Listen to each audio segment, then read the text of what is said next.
Bismillahirrahmanirrahim. Alhamdulillahi wa kafa wa sallallahu wasallam wa baraka ala nabiyina Mustafa wa ala alihi wa ashabihi al-mustakmilina syarafa amma ba'd. Ayyuhal ikhwah dan akhwat sekalian yang sama dimuliakan oleh Allah Azza wa Jalla. Alhamdulillah, pada kesempatan yang berbahagia ini kita kembali bermajelis bagaimana biasanya, majelis Senin sore. Dalam pembahasan kita, dalam pembahasan fikih, membahas kitab Safinatu An-Najah karya Syekh Salim Ibn Sumayyir Al-Hadrami rahimahullahu ta'ala, di mana pada kesempatan yang berbahagia ini kita masih dalam pembahasan tentang rukun wudu, ya, di mana kita sudah sebutkan bahwa rukun wudu di dalam mazhab Syafi'i ada berapa? Rukun wudu dalam mazhab Syafi'i ada 6, ya. Rukun wudu dalam mazhab Syafi'i ada 6. Di situ disebutkan furudul wudu'i sittatun. Rukun wudu di sini ada 6. Yang pertama al-awwalu an-niyatu. Yang pertama adalah niat. Yang kedua adalah ghuslul wajhi. Yang kedua adalah mencuci muka. Yang ketiga adalah ghuslul yadaini ilal mirfaqain. Mencuci kedua tangan sampai mirfaq. Mirfaq adalah siku. Kemudian yang keempat adalah mashu syai'in minar ras, mencuci atau membasuh sebagian daripada kepala. Kemudian yang kelima adalah ghuslur rijlaini ma'al ka'bain, mencuci kedua kaki bersama dengan mata kaki. Kemudian yang keenam adalah at-tartib, yang keenam adalah tertib berurutan. Pada pertemuan yang lalu kita sudah membahas tentang rukun yang pertama, yaitu niat, ya. Kita sudah bahas niat ini dari 7 aspek sebagaimana disebutkan dalam syair, hakikatun hukmun mahallun wa zaman kaifiyatun syartun wa maksudun hasan. Ya, ini sudah kita bahas pada pertemuan yang lalu. Apa hakikatnya, hukumnya, tempatnya, waktunya kapan, kemudian tata caranya bagaimana, syarat-syaratnya apa saja, dan tujuannya. Ini sudah kita bahas. Pada kesempatan yang berbahagia ini kita akan melangkah pada rukun wudu yang kedua. Rukun wudu yang kedua apa? Di sini disebutkan oleh penulis ats-tsani ghuslul wajhi. Yang kedua adalah mencuci atau membasuh wajah, ya, membasuh wajah. Nah, dalam pembasuhan wajah ini yang perlu kita ketahui adalah batasan wajah, ya. Sampai di mana batasan wajah itu? Karena wajah yang akan kita basuh ini punya batasan-batasan yang semua masuk dalam batasan wajah wajib kemudian untuk kita basuh. Apa batasan wajah? Batasan wajah mulai dari atas ke bawah, ya, mulai dari atas ke bawah, mulai dari tempat tumbuhnya rambut, ya, bagian sini sampai bawah dagu, ya, di bawah dagu, ya. Itu dari atas ke bawah batasan rambut. Kemudian dari samping ke samping, mulai dari telinga sampai ke telinga, ya, dari telinga sampai ke telinga. Itulah batasan daripada wajah. Maka semua yang masuk dalam batasan wajah ini, ya, sampai di bawah dagu, semua yang masuk di dalam batasan wajah ini, mulai dari, ya, misalnya ini alis, ya, kemudian bulu mata, kemudian bagian-bagian kumis, yang punya kumis, kemudian bulu yang ada di bawah mulut, ya, ini namanya anfaqah, ya. Nah, maka semua itu harus basah, ya, yang semua ada di bagian muka ini harus basah, ya.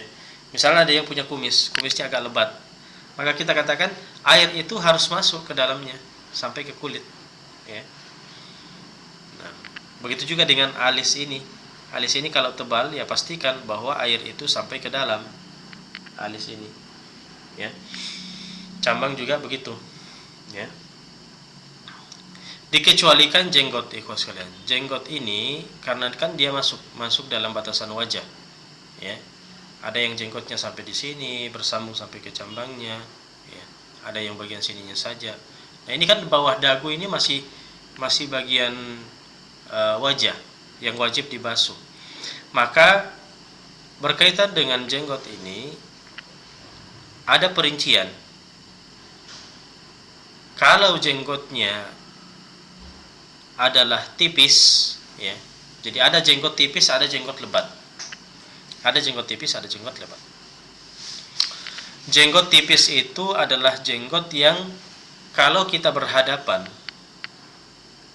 bagian dalam jenggotnya itu, ya, kulit bagian dalamnya itu masih terlihat kalau kita berhadapan dengannya. Ya. Ya, misalnya jenggot saya ini, ya ini masih tipis, ya. Ini masih kategori tipis. Tapi ada yang lebat. Yang lebat itu bagaimana? Yang lebat itu yang bagian dalamnya itu tidak kelihatan lagi, ya.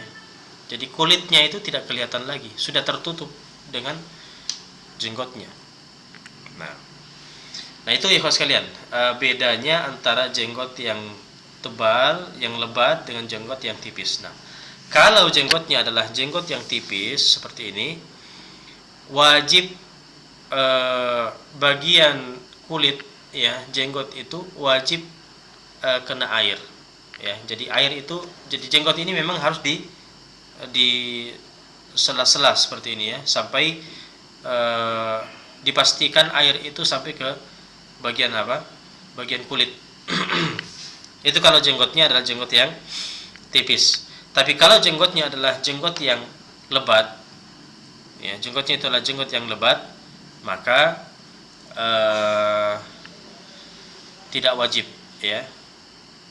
Jadi air itu sampai ke kulit itu tidak wajib. Itu hukumnya sunnah bagi siapa?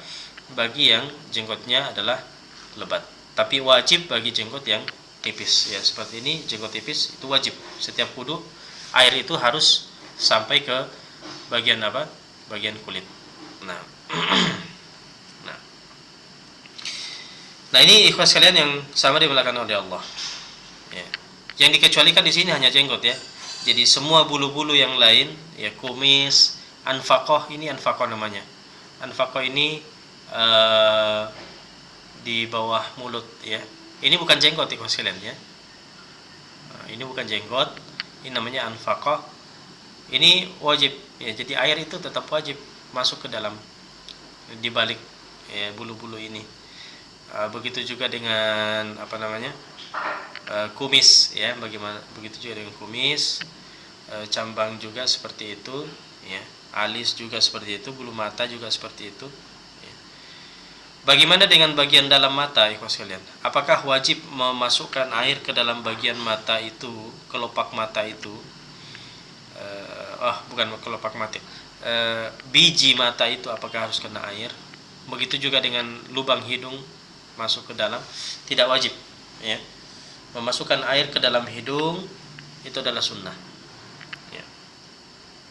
Begitu juga bagian dalam mulut, ya. Bagian dalam mulut itu sunnah, kayak kumur-kumur sunnah. Nah, ini ikhwas sekalian yang dimuliakan oleh Allah, bagian batasan-batasan daripada wajah. Saya ulangi, batasan dari atas, mulai dari tempat tumbuhnya rambut orang yang normal, ya. Orang yang normal. Karena orang yang tidak normal bisa saja rambutnya itu tumbuh di bagian dalam seperti ini. Artinya rambutnya masuk ke dalam seperti ini, ya. Bisa saja seperti itu. Rambutnya nanti di sini tumbuhnya.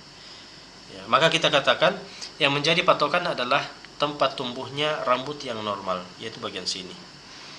Ya, itu normalnya seperti itu. Jadi walaupun misalnya kepalanya itu botak, ya, botak sampai di dalam di sini, apakah dia wajib? Apakah semua kulit yang nampak di sini adalah wajah baginya? Tidak. Ya. Itu tetap terhitung kepala dan dia wajib mengusap sampai di sini saja. Wajib mengusap sampai di sini. Tidak wajib dia mengusap bagian dalamnya untuk wajah. Tapi untuk kepala, ya tentunya dia basuh bagian itu, termasuk sudah masuk bagian kepala, ya. Taib.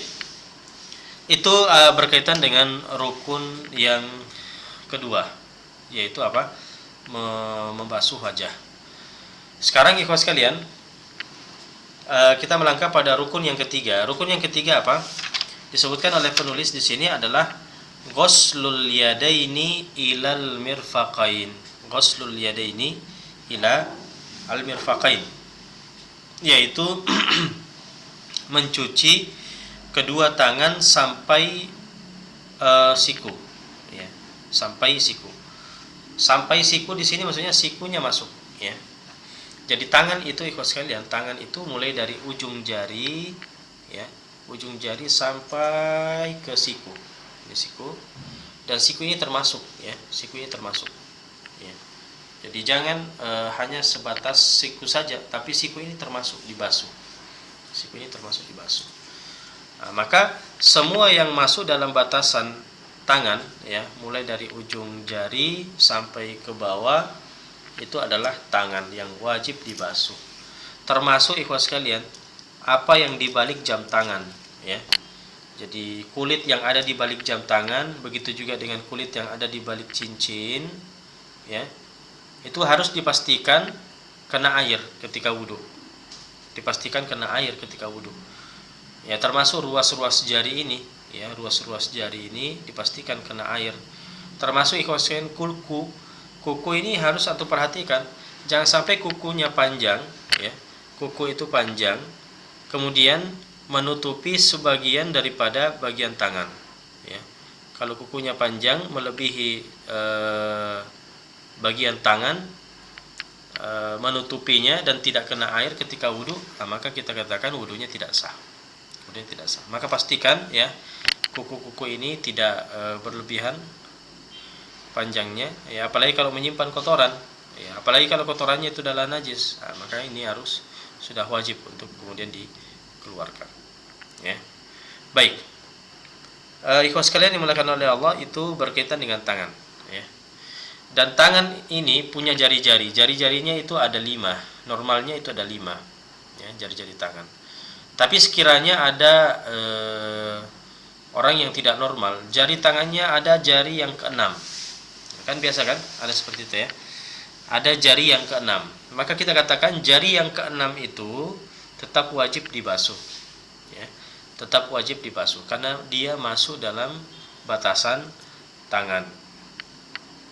Ya. Bagaimana kalau misalnya ada jari yang lengket, ya, ada jari yang lengket misalnya, ya, entah kenapa lengket kena lem atau gimana, nah, maka kita lihat selama bisa dipisahkan dan tidak berbahaya, maka tetap wajib dipisahkan, ya.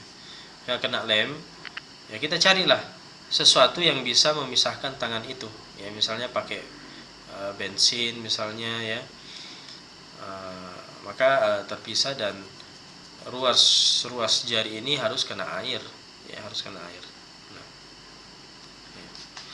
Kecuali kalau misalnya jarinya itu sejak lahir, ya, sejak lahir lengket misalnya, sejak lahir, dan dibuka itu sulit, harus melalui operasi. Kalau dibuka secara paksa bisa terluka, bahaya.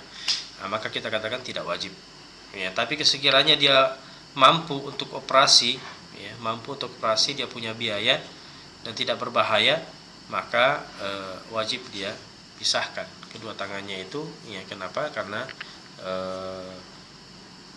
sebagai tangan yang normal, ya, di situ ada ruas jari yang wajib kena air wudhu. Baik.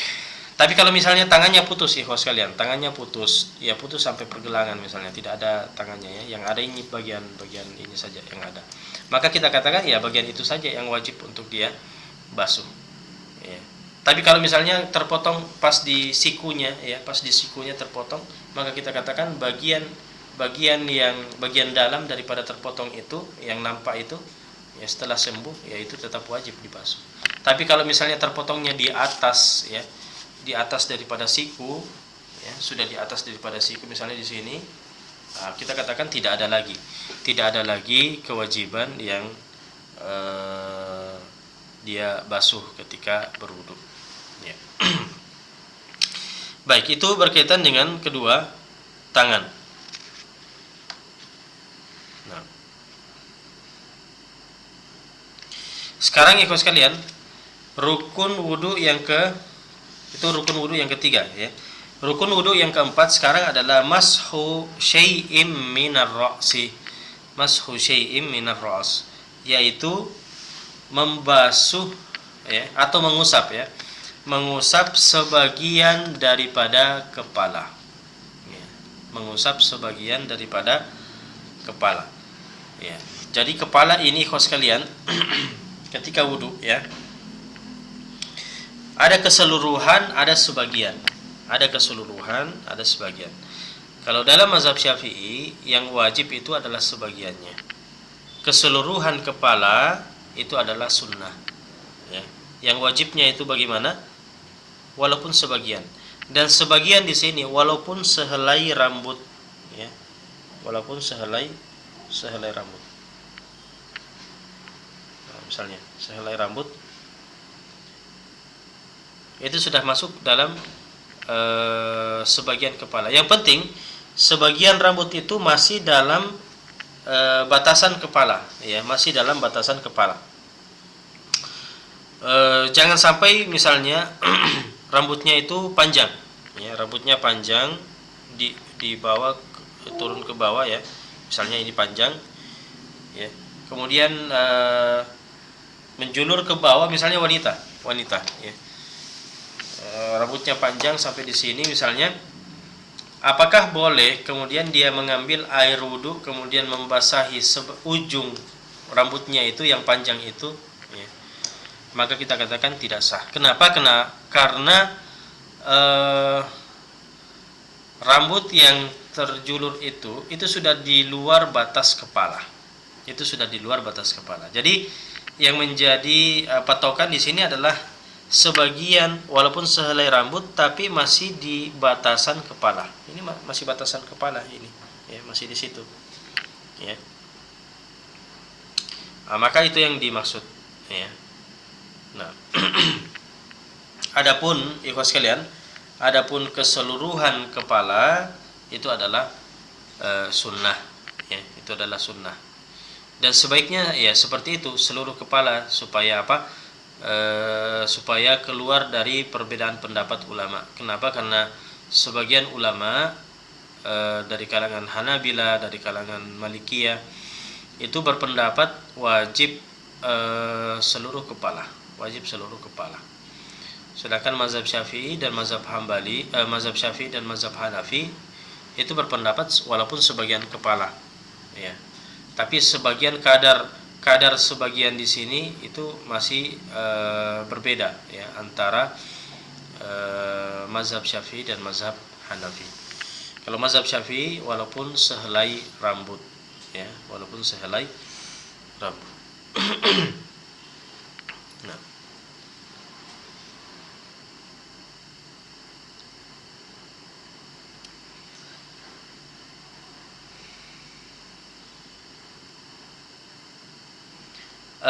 Dan tidak mesti harus pakai tangan ya, tidak mesti pakai tangan. Ketika mengusap kepala itu tidak mesti pakai tangan.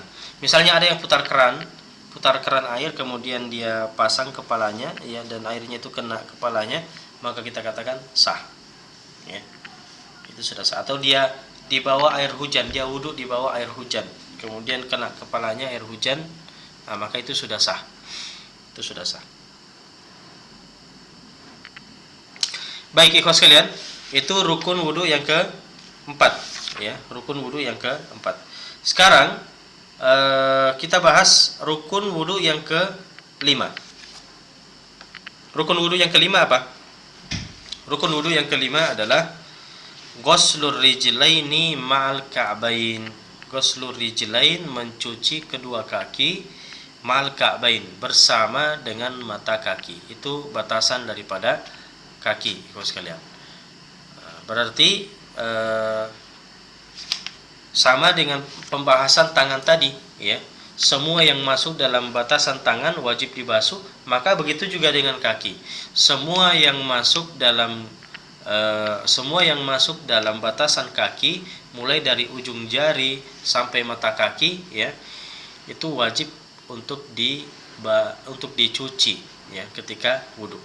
Maka perhatikan ruas-ruas jari misalnya ya, kuku termasuk ya.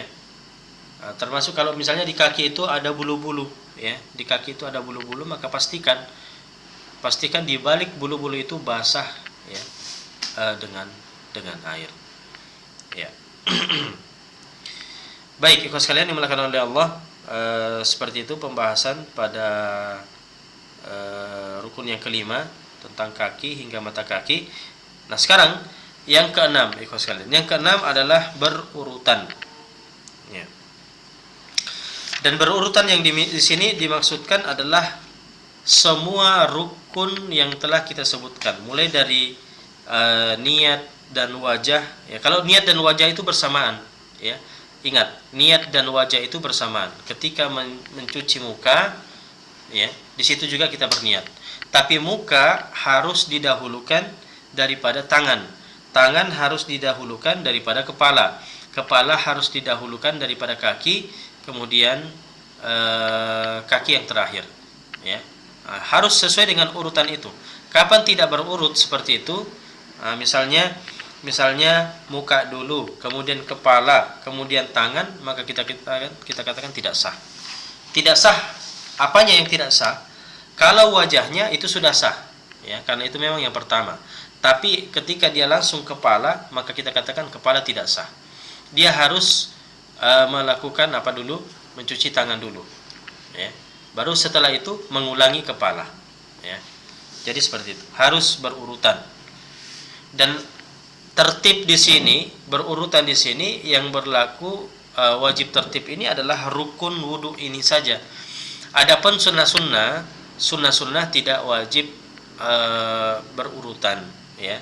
Karena ada beberapa sunnah, misalnya cuci tangan ketika wudu sampai pergelangan, kan. Kemudian setelah itu kumur-kumur. Setelah itu memasukkan air ke dalam hidung. Itu kan semua sunnah. Itu semua adalah sunnah. Apakah wajib berurutan juga? Kita katakan tidak wajib. Hukumnya sunnah juga berurutan. Beda dengan rukun ini. Rukun yang kita jelaskan ini berurutan, hukumnya wajib. Kapan tidak berurutan? Tidak sah. Adapun sunnah, ya, berurutan hukumnya sunnah. Tidak berurutan tetap sah. Ya. Bahkan tidak dikerjakan sekalipun tetap sah. Wudu itu tetap sah selama rukun wudu ini terpenuhi. Baik.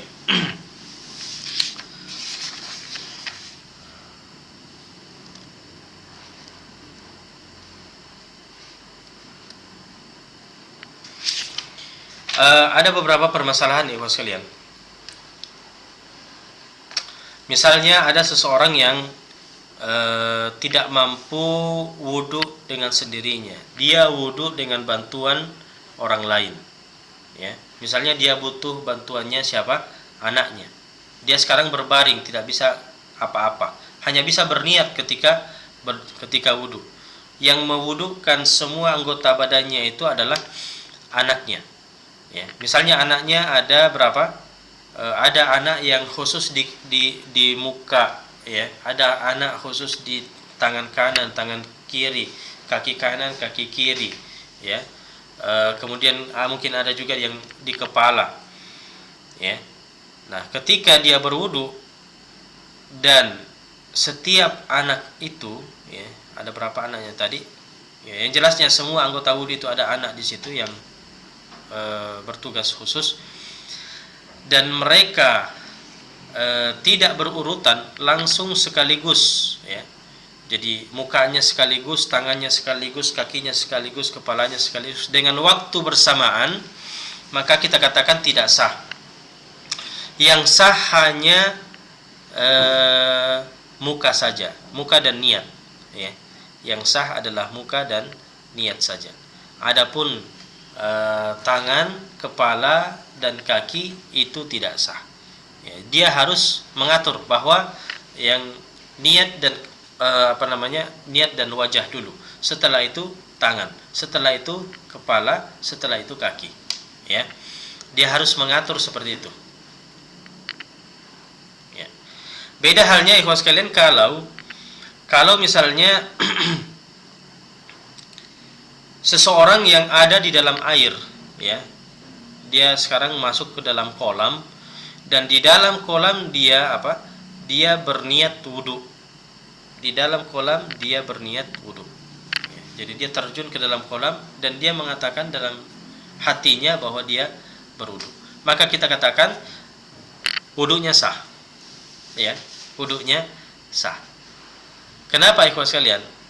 Karena memang keadaannya seperti itu, bahwasanya semua air itu akan mengena pada setiap anggota wudunya dengan waktu yang sama, dan tidak bisa dia kemudian mengatur bahwa muka dulu, kepala dulu, muka dulu, kemudian tangan dulu, kemudian kepala dulu, kemudian kaki.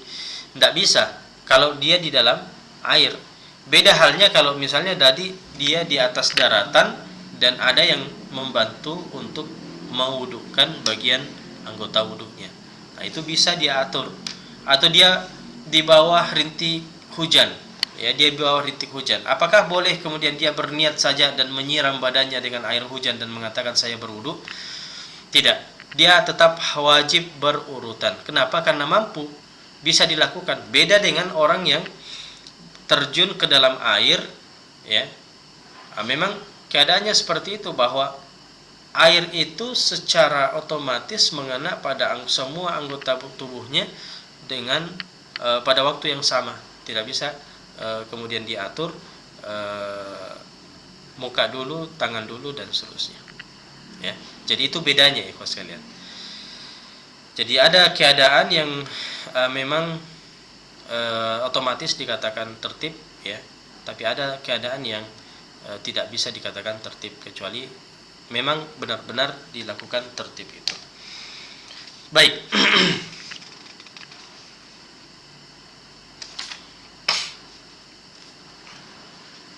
Saya lanjutkan. Di sini ikhwan sekalian yang dimuliakan oleh Allah, dibahas oleh penulis dua pembahasan secara khusus. Yang pertama adalah niat. Ya. Yang pertama adalah niat. Disebutkan lagi oleh penulis di sini. Sebetulnya niat ini sudah kita bahas secara gamblang pada pertemuan yang lalu. Tapi di sini beliau angkat secara khusus bahwasanya yang namanya niat adalah menyengaja, ya. Jadi ada maksud melakukan dan dibarengi dengan mengerjakannya. Ini sudah kita jelaskan dulu bahwa namanya niat itu adalah qasdu syai' muqtarinan bi fi'lihi, maksud melakukan sesuatu dan dibarengi dengan mengerjakannya. Kemudian tempat niat ada di dalam hati, melafadzkannya itu adalah dianjurkan, adalah sunnah. Dan waktu niat adalah saat membasuh bagian pertama dari wajah, ya. Jadi ketika kita membasuh sebagian wajah kita, ya, belum seluruhnya, baru sebagian saja, itu sudah terpasang niat itu bahwa kita berwudu, ya. Nah. Baik. Kemudian ikhwan sekalian, berikutnya di sini saya akan sebutkan walaupun tidak disebutkan oleh penulis, ya, yaitu berkenaan dengan sunnah-sunnah wudu. Jadi semua yang kita jelaskan itu adalah wajib dalam wudu, ya, yang kita sebutkan sejak pertemuan yang lalu, dari niat, kemudian mencuci wajah, membasuh wajah, kemudian tangan sampai siku, mengusap sebagian kepala, membasuh kedua kaki hingga mata kaki, dan tertib. Ini adalah wajib. Maka selain daripada itu yang tidak kita sebutkan, maka hukumnya adalah sunnah, ya.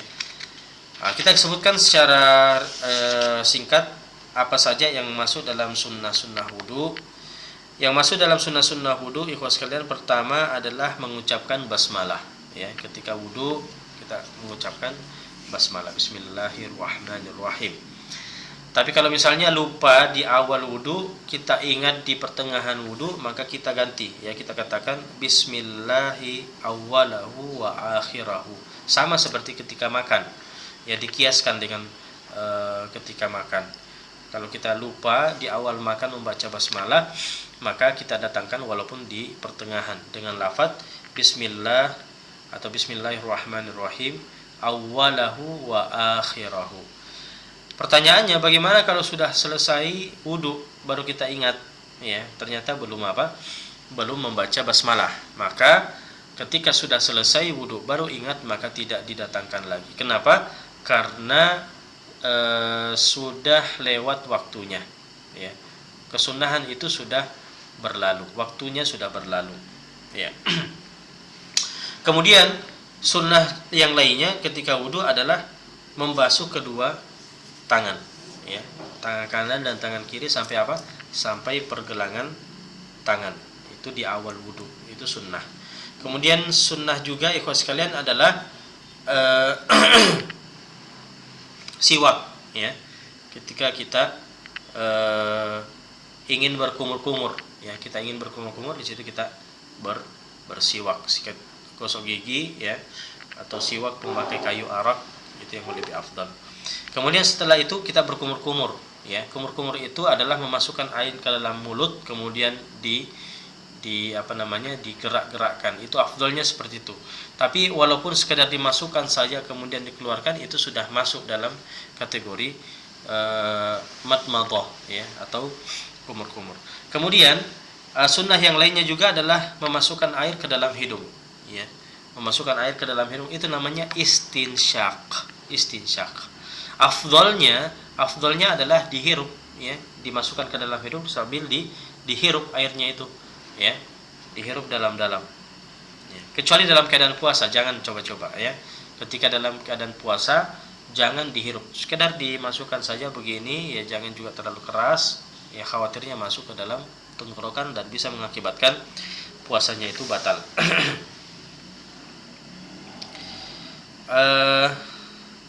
Dan yang paling afdol caranya adalah mengambil air, ya, kemudian kumur-kumur dan langsung apa? Dan langsung dimasukkan ke dalam hidung, ya, langsung istinsyaq. Nah, jadi disambung.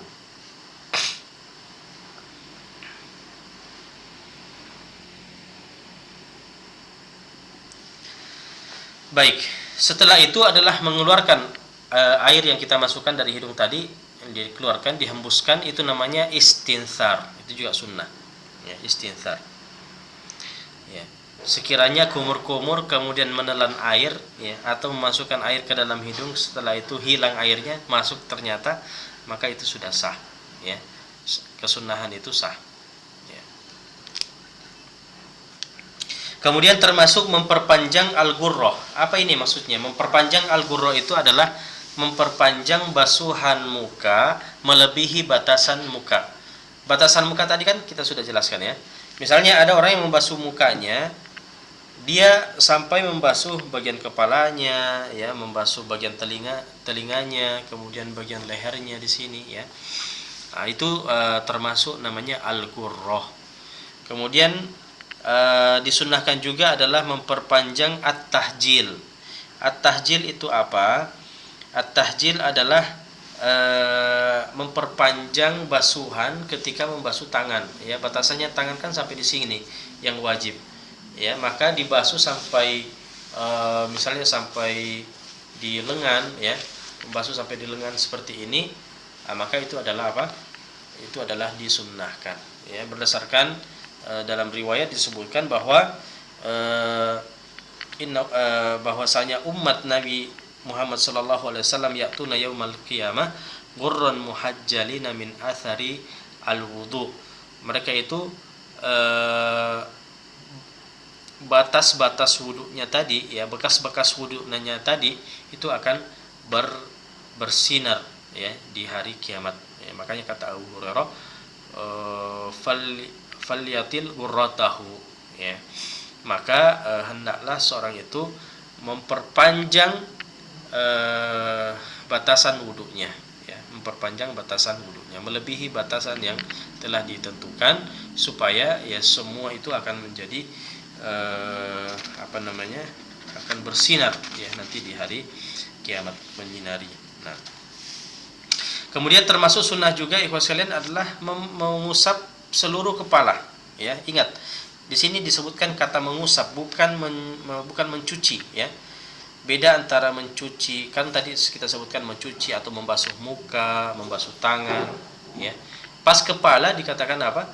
Mengusap, tidak disebut sebagai mencuci atau membasuh. Artinya kadar air yang dipakai itu lebih sedikit, ya. Maka untuk mengusap kepala bisa dimulai dari awal kepala sampai ke belakang, kemudian dari belakang kembali ke depan, ya. Jadi seperti itu cara untuk mengusap seluruh kepala. Dan di dalam mazhab Syafi'i, tetap disunnahkan sampai 3 kali. Ya, sampai 3 kali. Jadi mazhab Syafi'i basuhan kedua, basuhan ketiga juga adalah sunnah. Yang wajib itu adalah basuhan pertama. Ya, basuhan pertama itulah yang wajib. Tapi bagaimana seseorang itu menghitung basuhan pertamanya? Caranya adalah ketika seluruh anggota, seluruh batasan wudu itu sudah kena air, maka itulah terhitung hitungan pertama. Artinya, walaupun dia sudah membasuh beberapa kali, misalnya wajahnya sudah beberapa kali dia basuh, tapi masih ada bagian yang tidak kena air, maka kita katakan itu belum termasuk basuhan yang pertama. Nanti dikatakan basuhan pertama ketika semua batasan itu sudah kena air, barulah terhitung basuhan pertama yang wajib. Adapun basuhan kedua, basuhan ketiga itu adalah sunnah. Ya. Baik.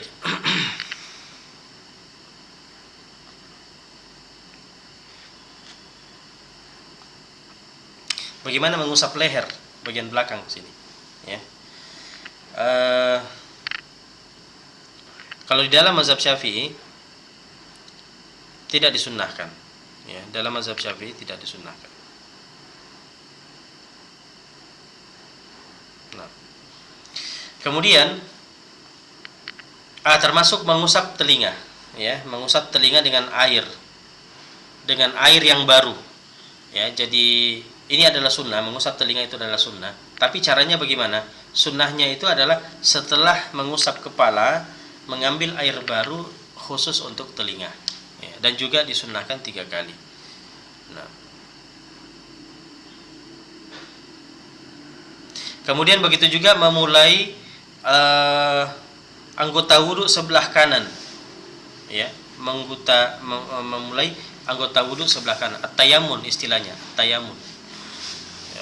Maka semua anggota wudu yang berpasangan, misalnya tangan, ya, ada tangan kanan, ada tangan kiri, ada kaki kanan, ada kaki kiri, maka itu didahulukan sebelah kanan.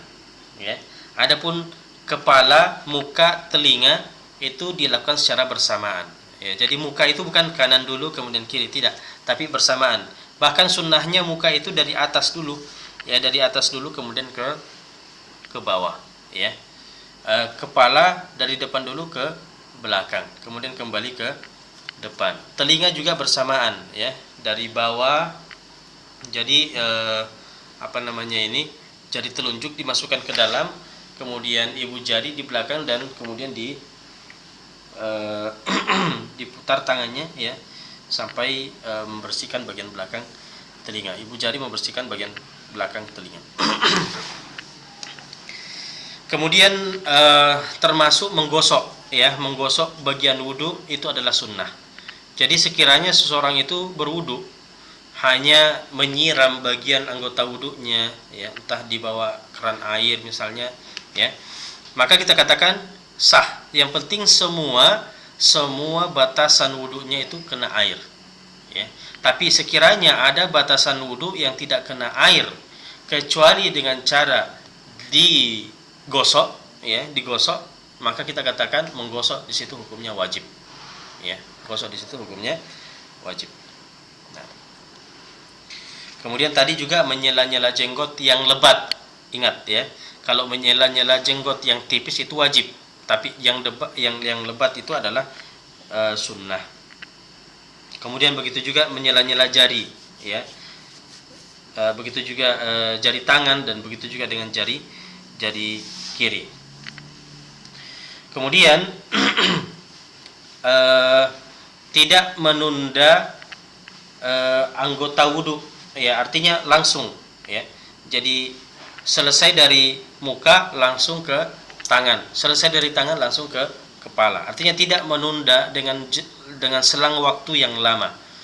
Itu namanya al-muwalah. Al-muwalah dalam mazhab Syafi'i adalah sunnah. Ya, misalnya ada yang wudhu di rumahnya, cuci muka saja. Ya, nanti wudhunya cuci tangan nanti di masjid misalnya. Kita katakan itu sah. Itu sah, tapi sunnahnya adalah tidak membiarkan anggota wudhu yang sebelumnya kering, ya, baru dia melanjutkan anggota wudhu yang selanjutnya. Ya, jadi jangan biarkan kering, langsung lanjut ke anggota wudhu yang selanjutnya. Kemudian termasuk disunnahkan adalah tidak melap, ya, jadi tidak mengambil misalnya tisu, ya, tisu dia lap anggota wudhunya atau handuk. Itu sunnahnya tidak dilap, ya. Kenapa? Karena dosa seseorang itu berguguran sampai wudhunya itu mengering. Kemudian disunnahkan juga setelah wudhu adalah zikir dan doa, ya, setelah wudhu membaca asyhadu an la ilaha illallah wahdahu la syarikalah wa asyhadu anna muhammadan abduhu wa rasuluh. Ya, Allahumma ja'alni minat tawwabin wa ja'alni minal mutatahhirin. Subhanakallahumma wa bihamdik asyhadu an la ilaha illa anta astaghfiruka wa atubu ilaik. Itu doanya, ya.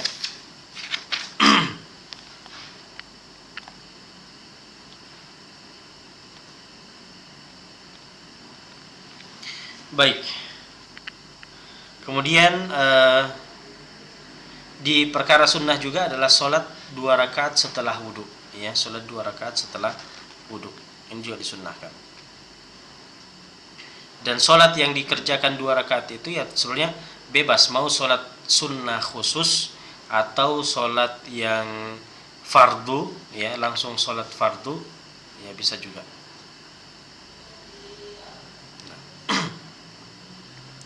Terakhir, ikhwas sekalian, terakhir adalah makruh. Perbuatan yang makruh ketika wudhu adalah meninggalkan sunnah-sunnah secara sengaja tanpa adanya hajat, ya. Jadi semua sunnah yang kita jelaskan tadi ditinggalkan secara sengaja, tidak ada alasan yang dibenarkan, ya, tidak ada hajat, maka hukumnya adalah makruh, ya, hukumnya adalah makruh. Artinya dia mampu melakukan tapi dia sengaja meninggalkan, maka kita katakan hukumnya makruh. Beda halnya ikhwas sekalian kalau dia sengaja dia meninggalkan sunnah-sunnah karena ada hajat.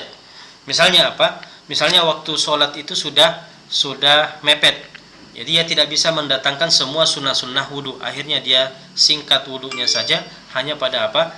Pada yang wajib-wajib saja. Atau misalnya persediaan air itu sedikit. Kalau persediaan airnya itu sedikit, ya maka dia apa? Dia mengambil yang wajib-wajibnya saja dan meninggalkan yang sunnahnya, maka hukumnya boleh, ya, hukumnya boleh. Bahkan bisa jadi wajib, ya. Kalau dia misalnya diperkirakan persediaan air ini kalau dia gunakan semua untuk sunnah dan habis dan masih ada bagian yang wajib belum kena air, maka kita katakan tidak boleh, ya. Wajib dia pakai air itu untuk yang wajib-wajib saja, yang rukun-rukun saja. Yang sunnah dia harus tinggalkan karena ya persediaan air yang sedikit. Baik, ikhwan sekalian yang dimuliakan oleh Allah, pembahasan selanjutnya tentang macam air dan hukumnya insyaallah kita akan bahas pada pertemuan yang akan datang. Baik, barakallahu fikum wa jazakumullahu khairan. Kalau ada 2-3 pertanyaan, ya kami persilakan. Nah, fadhal. Ada pertanyaan? Dan dipersilakan kepada ikhwah yang ingin bertanya seputar materi yang telah dibawakan oleh Ustaz tadi tentang rukun-rukun. Iya, silakan. Bisa melalui chat atau bisa mengonkan audionya. Silakan ikhwah. Betul. Nah Ustaz, mungkin saya ingin bertanya Ustaz. Iya, silakan. Jadi yang ingin saya tanya Ustaz, bagaimana itu kalau misalnya seorang yang hendak melaksanakan ibadah, sholat, kemudian dia berwudu, namun kadang orang tersebut itu maksudnya kadang maksudnya cairan yang keluar dari hidungnya itu kadang Ustaz misalnya sudah di bagian tangan, namun ingusnya keluar, jadi ikhwa tersebut kembali eh, melap bagian ingusnya. Jadi dia Mhm. tidak lanjut dulu ke bagian anggota tubuh yang selanjutnya yang setelah tangan itu, namun dia kembali untuk melap bagian yang mungkin mengganggunya. Gimana Ya, sih? Apakah tidak masalah. makruh atau bagaimana itu? Iya sih. Iya, tidak masalah, tidak masalah karena itu memang keadaan yang sulit dihindari. Ya, tidak masalah. Apalagi itu adalah hajat, ya. Iya, syukur Ustaz. Nah, ada yang lain?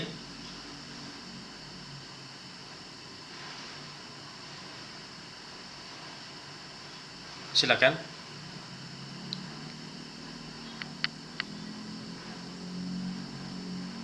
Nah, Ikhwan, persilakan bagi yang ingin bertanya, menonton audionya atau bisa melalui chat. Ya. Dari akhwat.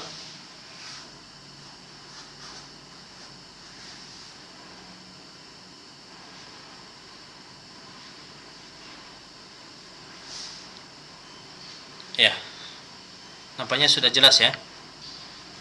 Baik, kalau tidak ada lagi saya kira cukup. Barakallahu fikum wa jazakumullahu khairan. Insyaallah kita lanjutkan pada pertemuan yang akan datang insyaallah. Ya. Kita tutup subhanakallahumma wa bihamdika asyhadu an la ilaha illa anta astaghfiruka wa atubu ilaik. Wa sallallahu ala nabiyyina Muhammadin wa ala alihi wa sahbihi wa sallim. Walhamdulillahi rabbil alamin. Assalamualaikum warahmatullahi wabarakatuh. Waalaikumsalam warahmatullahi wabarakatuh.